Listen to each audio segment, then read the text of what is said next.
Milk. అందరూ సిరిధాన్యాలు తింటున్నా ఏదో ఒక తప్పు చేస్తూనే ఉంటారు. 99% ఏమది, ఇది ఆపరు. పాలు ఆపరు. పిల్లలకైతే పాలు అలవాటు అంటారు, పెద్దవాళ్ళకైతే కాఫీ టీ అలవాటు. ఎదర్ వే ఏదో ఒక రూపంలో పాలు తీసుకుంటూ ఉంటారు. సో పాలు ఎందుకు మంచిది కాదు అనే దాంట్లో first thing we have to no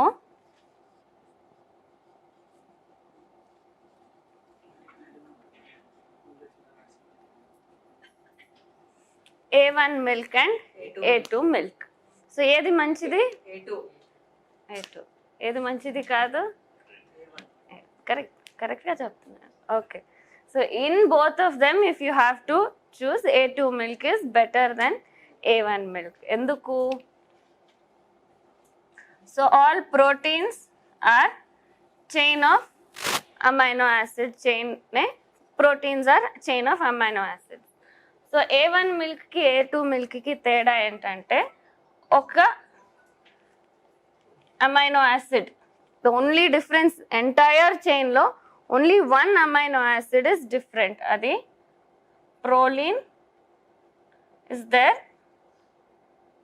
histidine.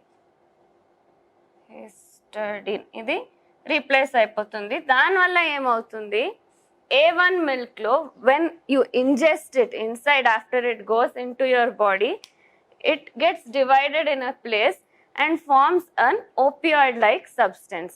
BCN7 అని పిలుస్తారు దాన్ని. లోపల వెళ్ళిన తర్వాత అది it gets converted into that substance. ఎలాంటి సబ్స్టెన్స్? ఓపియం తీసుకున్నప్పుడు ఆ కాంపోజిషన్ ఏముంటుందో అలాంటి సబ్స్టెన్స్ లాగా కన్వర్ట్ అవుతుంది. సో దానివల్ల ఏం జరుగుతుంది, మోస్ట్ బేసిక్ ప్రాబ్లం ఏం జరుగుతుందంటే దానివల్ల మిల్క్ ఇంటాలరెన్స్. అంటే పాలు ప్రోడక్ట్స్ ఏది తీసుకున్నా వాంతులు అయ్యేది కానీ బేదులు అయ్యేది కానీ జరుగుతుంది. గ్యాస్ట్రిక్ అయ్యే ప్రాబ్లం అయ్యేది. మిల్క్ ఇంటాలరెన్స్కి ఆ సబ్స్టెన్సెస్ రెస్పాన్సిబుల్. ఇంకా ఆ సివియర్ ఎఫెక్ట్స్, ఇది మోస్ట్ బేసిక్ ఎఫెక్ట్ అయితే మోస్ట్ సివియర్ ఎఫెక్ట్ ఏమి అంటే ఆటిజం. ఆటిజం అంటే పిల్లలు ఏదో అబ్నార్మల్గా ఉంటారు. ఏం అబ్నార్మల్ అని చెప్పలేము. స్కాన్ చేస్తే everything is normal. Brain scan, city, MRI అన్నీ చేయండి, అన్నీ నార్మల్ ఉంటాయి. కానీ functionally the child is not normal. Learning capacity ఉండదు. ఇక్కడ కూర్చోపెడితే కూర్చోలేరు. ఐ కాంటాక్ట్ ఉండదు. మేము వాళ్ళని నీ పేరేంటి అంటే వాళ్ళకి వినిపిస్తుంటుంది, తెలుసు, కానీ వాళ్ళు ఆన్సర్ ఇయ్యరు. అలా సోషల్ స్కిల్స్ ఉండవు. So this situation is called autism. అలాంటి దానికి కారణం ఒకటి ఏమి అని ఇప్పుడు లింక్ చేస్తుండేది A1 మిల్క్లో వచ్చే ఆ సబ్స్టెన్స్ అని కనిపెడుతున్నారు. వేరే కారణాలు ఉన్నాయి ఆటిజంకి. One of the major reasons is A1 milk.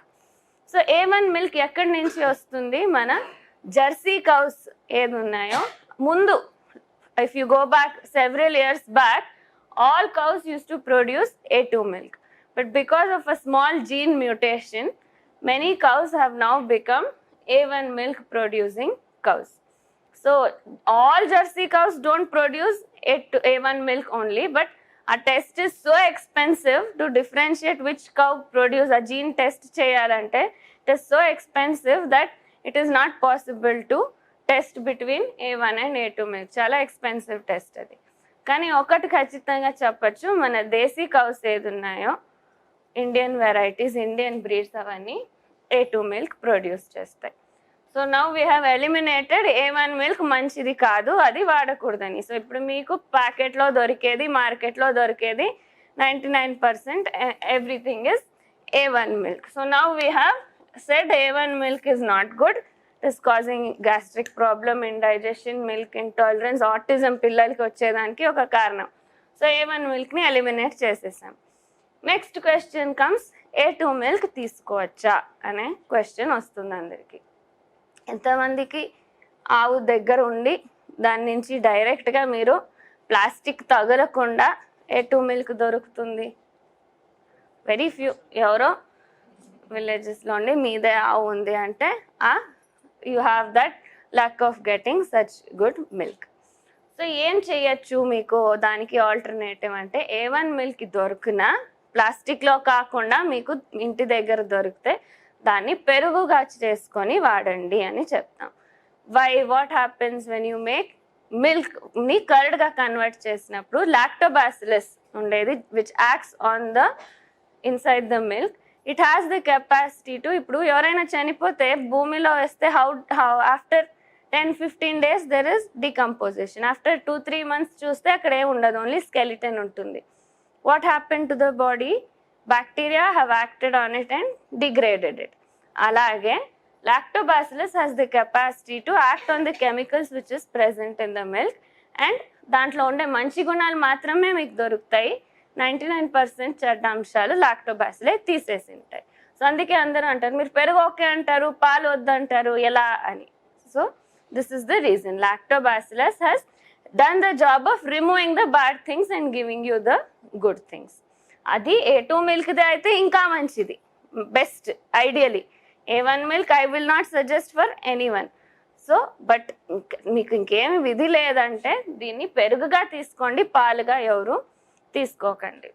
Another important thing which you have to remember is chinna pillalu 6 months varaku em teeskuntaru, పాలు మాత్రమే ఉంటుంది. సో ఆ గ్రోయింగ్ పీరియడ్లో అవసరం ఉండేంత శక్తి ఇంకే ఏ పీరియడ్లోనూ అవసరం లేదు. అంత డెవలప్మెంట్ యూజువలీ తల్లి పొట్ట లోపల ఫస్ట్ 6 to 9 monthsలో జరుగుతుంది, major development of all the internal organs. So ఆ టైంలో దానికి అవసరం ఉండేంత శక్తి మొత్తం ఎక్కడి నుంచి దొరుకుతుంది? ఓన్లీ పాలు నుంచి దొరుకుతుంది. సో డయాబెటీస్ ఉండేవాళ్ళు ఇంత పాలు తీసుకున్నా అది మీ షుగర్ని నార్మల్కి రానియదు, దాంట్లో అంత శక్తి ఉంటుంది. So that inside your body it will release, make your sugar levels go high. So please అందరూ షుగర్ ఉండేవాళ్ళు నేను పాలు తాగట్లేదు, కాఫీ మాత్రం తీసుకుంటున్నాను అంటారు, కాఫీలో ఇంత పాలు వేసుకుంటున్నాను అంటారు, కానీ అది మీ షుగర్ లెవెల్స్ని నార్మల్కి రానియదు. You have to stop it completely. Okay, then coming to the next problem with the A1 milk which is available market lo dorikedi is the steroids which are present in the milk. And industry lo emi andarki asalu ఎక్కువ కావాలి, ఎక్కువ production కావాలి, ఎక్కువ రావాలి మనకు అనే ఒక తవక. So దానికి ఏం చేస్తారు, they inject hormones to the cow. అది 365 days of a year పాలిస్తూనే ఉండాలి అనే ఆశ, దానికి ఇంజెక్షన్లు ఇస్తారు. సో మై ఫాదర్స్ జర్నీ ఎట్లా స్టార్ట్ అయిందని చాలామంది అడుగుతారు.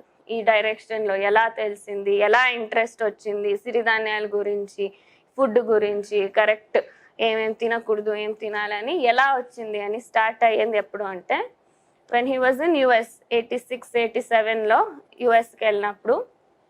అందరికీ తెలుసు మీ కంపెనీ వాళ్ళు yearly once regular annual health checkup sponsor చేస్తారు. సో అలా when he joined in his company they asked him to get a health checkup done, లేకుంటే హాస్పిటల్కి యూజువలీ వెళ్ళరు. సో అప్పుడు వెళ్ళినప్పుడు he was sitting in the waiting area. పక్కలో ఎంతోమంది ఉన్నారు. మై ఫాదర్స్ నేచర్ ఇస్ మాట్లాడుతూనే ఉండాలి, ఊరికే కూర్చోలేరు అక్కడ. సో పక్కలో కూర్చుంటే ఒక అమ్మాయి వాళ్ళ అమ్మ కూర్చుంటే ఏమైంది, ఎందుకు వచ్చారు అని అడిగారు.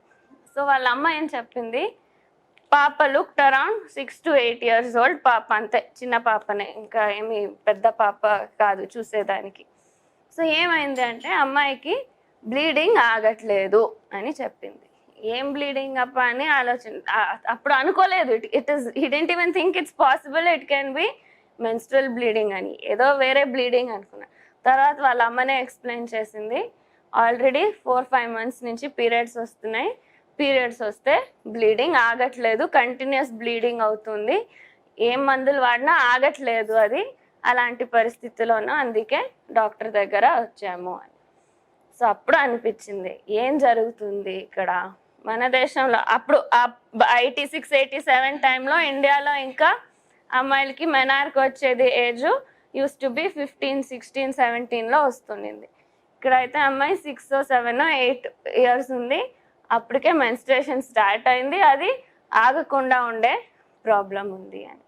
సో అప్పుడు ఆ రోజు స్టార్ట్ అయింది ఏమో తప్పు చేస్తున్నాము మన దేశంలో ఇంకా అలా ఉంది, ఇక్కడ ఏమో తప్పు జరుగుతుంది అని ఆలోచన ఫస్ట్ మొదలైంది అలా. సో అదేం తప్పు అని when he went in search of it, అప్పుడు దొరికింది answer. For that the main cause was the milk. అప్పటికి ఇంకా ఇండియాలో ఈ ఇండస్ట్రియల్ మిల్క్ అంతగా లేదు. సో అందుకే ఆ ప్రాబ్లం ఇంకా ఇక్కడ by the time he came back here, ఇక్కడ the same story in the cities and now even in the villages it has become the same story. ఆవు ఉండే వాళ్ళు కూడా దాన్ని తీసి డైరీకి ఇచ్చి వాళ్ళు ప్యాకెట్ తెచ్చుకొని వాడుతున్నారు. ఇది జరుగుతుండే పరిస్థితి. సో దాంట్లో ఉండే హార్మోన్స్ వల్ల ఏం జరుగుతుంది, it has become one of the main reasons for girls reaching early menarche. దాంతో ప్రాబ్లం ఏంటి అని చాలా మంది అడుగుతారు. ఏమో జరుగుతుంది అందరికీ, దాని గురించి ఏమీ పట్టింపు లేదు, ఎందుకు, what is the problem? Early menarche, they are still kids. So periods ఒక్కటే కాదు, ఆ టైంలో ఆ చేంజెస్ వల్ల ఈవెన్ మైండ్ కూడా డిఫరెంట్గా ఆలోచిస్తుంది, సెక్షువల్ మెచ్యూరిటీ వచ్చేస్తుంది at such an early age. Another major result of this is, ఇప్పుడు మెనార్క్ అయితే ఎర్లీ అవుతుంది, కానీ marriages have become a little late compare to before. So by the time వాళ్ళు అంత ప్లానింగ్ చేసి సెటిల్ అయ్యే దాంట్లోపల ఇన్ఫర్టిలిటీ ప్రాబ్లమ్కి it is become a major reason. Because ovums ఏది ఉన్నాయో ఫస్ట్ మీరు బేబీ ఫార్మేషన్లో ఉండేవే ఎవ్రీ మంత్ ఒక్కొక్కటి రిలీజ్ అయ్యేది. స్టార్టింగ్ ఇంత తొందరగా స్టార్ట్ అవుతుంది, but by the time they are trying for babies, all the good quality ovum have been consumed. On the other hand మెన్లో ఏం జరుగుతుంది, సో లాక్టేషన్కి అవసరం ఉండే హార్మోన్స్ ఎలాంటివి, కౌస్కి ఇంజెక్షన్ ఇచ్చేది, they are growth factors and they are female type of hormones. So hormones are that which they make the difference between men and women. ఆ బిహేవియర్, ఆ అగ్రెసివ్నెస్, ఆ మృదుతనం మెన్ అండ్ ఉమెన్లో డిఫరెన్స్ ఉండేదే because of the hormone. Body structure వచ్చేది develop అయ్యేదే because of the hormones. So hormone balance is the most important thing in our body. Hormones ఎలాంటివంటే ఇంతే అవసరం ఉండేది మన బాడీలో, కానీ ఆ కరెక్ట్ బ్యాలెన్స్ అవసరం. తక్కువ ఉన్నా కష్టం, ఎక్కువ ఉన్నా కష్టం. సో ఇప్పుడు హైపోథైరాయిడ్ ప్రాబ్లమే, హైపర్ థైరాయిడ్ ప్రాబ్లమే. So that correct balance is important. Hormones పని ఏంటి, they are like the supervisors. అన్ని పనులు సరిగ్గా జరుగుతున్నాయా అని చూసుకుంటే, అదే సరిగ్గా లేదంటే ఏ పని సరిగ్గా జరగదు. సో మెన్లో ఈ ఫీమేల్ హార్మోన్స్ వచ్చేదాని వల్ల వన్ మేజర్ ప్రాబ్లమ్ ఇస్, చిన్న అబ్బాయిలో now we're saying breast development. అబ్బాయిలకు ఉండకూడదు, బట్ చిన్న చిన్న అబ్బాయిలో పాలు ఎప్పటి నుంచి ఇస్తున్నాం ఈ పాలు? నేనైతే డే 1 నుంచి చాలా మంది ఇస్తున్నారు అంటున్నాను. ఎందుకంటే పౌడర్ మిల్క్ అయినా ఇదేనే, ఏం వ్యత్యాసం ఏం లేదు. దాంట్లో మిల్క్ తీసుకొని డ్రై చేసి పౌడర్ చేసి దాంట్లో న్యూట్రియంట్స్ని తల్లిపాలకి దగ్గరగా చేసి అమ్ముతారు. అదే పౌడర్ మిల్క్, ఏం పెద్ద తేడా లేదు. మీరు ఫ్రెష్ మిల్క్కి పౌడర్ మిల్క్కి ఇట్ ఇస్ జస్ట్ ఫార్ములేటెడ్, దగ్గర తల్లిపాలకి దగ్గర ఉండేలాగా చేస్తారు. బట్ అదే మిల్క్ డ్రై చేసి పౌడర్ చేసేది.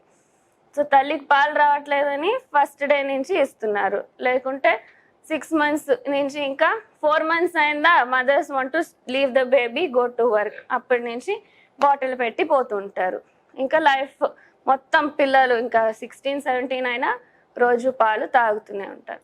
So the hormones which were suppose to come in the body at 15-16 initiate కావాల్సిందేది అంత యంగ్ ఏజ్లో ఉంది. మెన్కి ఫీమేల్ హార్మోన్స్ వచ్చి ఏం జరుగుతుంది, వాళ్ళకి హార్మోన్ బ్యాలెన్స్ ఉండి జరగాల్సిన పనులు సరిగా జరగట్లేదు. What is that? It includes sperm production. So ఇక్కడ ఓవ్యులేషన్ సరిగ్గా లేదు, ఇటువైపు స్పర్మ్ ప్రొడక్షన్ సరిగా లేదు. Obviously infertility has become a major issue.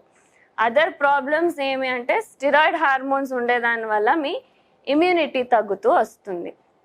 ఇప్పుడు ఎవరైనా కిడ్నీ ట్రాన్స్ప్లాంట్ అయిన వాళ్ళకు తెలుసుంటుంది, మీకు హార్మోన్ టాబ్లెట్స్, స్టిరాయిడ్ టాబ్లెట్స్ చాలా ఇస్తారు. ఎందుకంటే వేరే వాళ్ళ ఆర్గన్ మీలో ట్రాన్స్ప్లాంట్ అయిందంటే దాన్ని రిజెక్ట్ చేయకూడదు మీ ఇమ్యూన్ సిస్టమ్, అంటే మీకు హై డోస్ స్టిరాయిడ్స్ ఇస్తారు. That will suppress your immune system.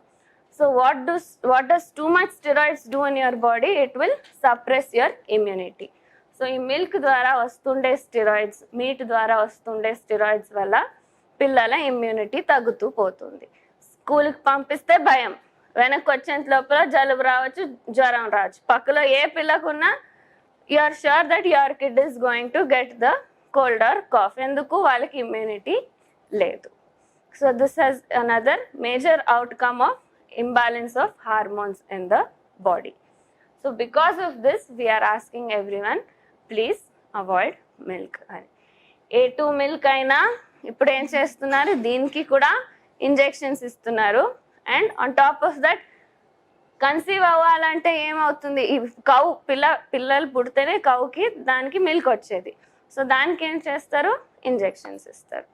ఎద్దులు ఎక్కడున్నాయి, ఆవులేమో చాలా అందరూ పెంచుతున్నారు. ఎద్దులు ఎవరు పెంచుతారు, హార్డ్లీ ఫ్యూ పీపుల్ వాంట్ ఎద్దులు పుట్టిన వెంటనే డైరెక్ట్ మీట్ స్లాటర్ ఇండస్ట్రీకి వెళ్ళిపోతున్నాయి. So that is also again artificially injection వేసి హార్మోన్స్ ఇచ్చి స్టిరాయిడ్స్ ఇంజెక్షన్ ఇన్సెమినేషన్ చేసి వస్తుండేది. దానికి కూడా వన్ ఆఫ్ అవర్ ఫ్రెండ్స్ చాలా ఆశపట్టి చాలా ఎక్కువ డబ్బులు పెట్టి A2 కౌ దేశీ కౌ గుజరాత్ నుంచి తెప్పించుకున్నారు మైసూర్కి. ఇంకా దానికి ఇన్సెమినేషన్ చేయించాలి అని వెటర్నరీ హాస్పిటల్కి వెళ్ళి స్పెసిఫిక్గా చెప్పి దేశీ ఆవే కావాలని చెప్పిన after I think 10 months gestation period for cow, I'm not very sure, పుట్టిందేమి జెర్సీ కౌ. సో తెలియదు వాళ్ళు ఇంజెక్ట్ చేసేటప్పుడు దేశీ చేస్తారా లేదా ఎవరికి తెలుస్తుంది, మనకేం తెలియదు. So nicely Jersey cow was Born to the desi cow. So ఇలాంటివి జరుగుతున్నాయి. అది ఇంకా దానికి మీరు ఏం చెప్పాలంటే A2 కౌస్ ఎంత పాలు ఇస్తాయంటే మ్యాక్సిమం అంటే 6 లీటర్స్, యూజువలీ 2 లీటర్సే ఇచ్చేది. సో మన పాపులేషన్ ఎంత ఉంది, 1.3 బిలియన్ ఉంది. సో అందరూ రోజుకి 1/4 లీటర్ మిల్క్ వాడినా ఎన్ని కౌస్ కావాలి, 1/4 of that we need cows. Because desi cows hardly produce 1 to 2 litres. 2 litres వచ్చిందంటే దాంట్లో for the baby you need to give at least 1 litre, ఏమీ లేదన్నా 1 లీటర్ ఇవ్వాలి. సో మిగిలేది మీకు 1 or 2 లీటర్స్. ఎవరికి సరిపోతుంది అది, మన పాపులేషన్కి సప్లై చేసేంత పాసిబిలిటీ లేదు. అన్ని ఆవులు పెంచాలంటే మన మొత్తం ఉండే అగ్రికల్చరల్ ల్యాండ్ మొత్తం ఫాడరే ప్రొడ్యూస్ చేయాలి. ఇంకో ప్రాబ్లం, A2 కౌస్కి ఫాడర్ తెచ్చి మార్కెట్ నుంచి ఇస్తారు, గ్రాస్ అందరికీ దొరకదు. సో ఇంట్లో A2 కౌ ఉన్నా దానికి ఫీడ్ ఏమి ఇస్తారు, మార్కెట్ నుంచి తెచ్చిస్తారు. ఫీడ్లోనే స్టెరాయిడ్స్ కలిపింటారు. So this is the situation which we are in now. So altogether avoid milk and use curd is the best option which we have now. But curd or buttermilk. So I already gave you morning substitutes for milk. ఎలాంటి పాలు చేసుకొని వాడచ్చు అని పొద్దునే మాట్లాడాం.